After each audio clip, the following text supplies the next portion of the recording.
Many churches may not be celebrating harvest festivals in the same way as usual this year, so we thought it might be useful to have a talk about this year's harvest, how it's been and what it means to farmers. But it's wonderful to see at the moment the harvest of the hedgerows with the hawthorn berries, the sloes, the blackberries, the rose hips, and it's amazing to see the abundance around us this year. And I know a lot of people have enjoyed in their gardens and in the countryside a bit more time to experience some of God's generosity and abundance that we've seen around us. But the abundance hasn't quite translated to harvest this year, and I know across the country harvests have been quite depleted because of the weather conditions mostly this year, but we still have had a harvest and we still have had something to be thankful for. And as we soak in going into autumn and the glories and the hedgerows and the countryside around us, let's thank God for that generosity which is faithful, his love which never stops for us, and the abundance of his love, the abundance of his generosity that we experience not just at harvest time, but all the year round.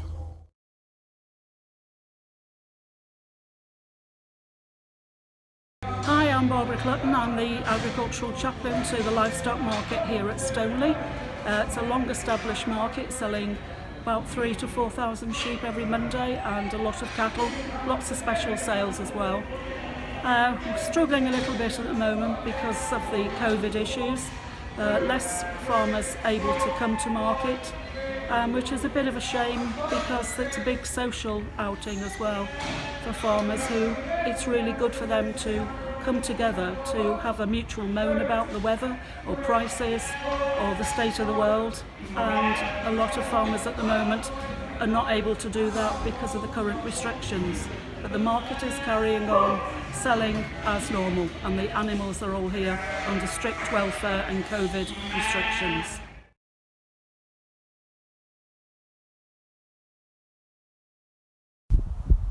We farmers are quite aware of our responsibilities to the land. We have a responsibility to produce food for the nation, responsibility for the beautiful environment that is around about us, and thirdly, we have a particular responsibility to be hosts for folks to walk on the land and enjoy this wonderful countryside that we have the privilege of farming. This particular aspect has been severely tested during lockdown. We've had hordes of people, most of whom have very little idea of what the countryside code is and how to cope in the countryside. So on top of our other responsibilities this year, added to that, we've been policing and we've been rubbish clearing, but above all, we've been educating people. Now, the Bible tells us that God's divine nature and his eternal power are clearly seen in what he has made. And I clearly see God in these surroundings and understand.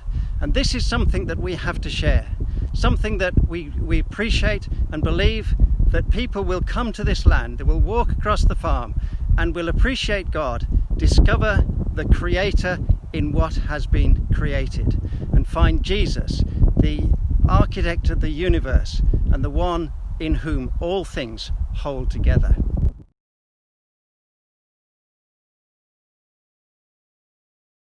Myself and Jackie Fowler, the deacon, talk with Kat, the vicar, about the needs of the community here, and there is very little in Oxenhope area for people to be able to gather together, apart from the local pubs, and it was just to give them an opportunity to come together. We looked at things that were happening in the village and decided that Wednesday afternoon would be a good time, particularly as we sort of overlap with the end of school, and so we thought we may attract one or two of the parents coming out of school with their children. What I'm noticing is more with individuals, so we're seeing a number of individuals who might have been quite isolated, but we wouldn't necessarily have known that, and because we're meeting these people on a weekly basis, we're getting to know them, we're meeting people who are getting to know friends in the community that they hadn't previously known, and it's had a real beneficial effect. There are a number of people who come on a regular basis who have said, this is somewhere that I can come and there was nowhere for me to come before,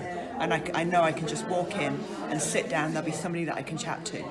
So it's not just about a space where people can come and sit and have tea and coffee. It's also about a space where people can come and sit and chat and feel like it's a safe environment where they can come and chat with people.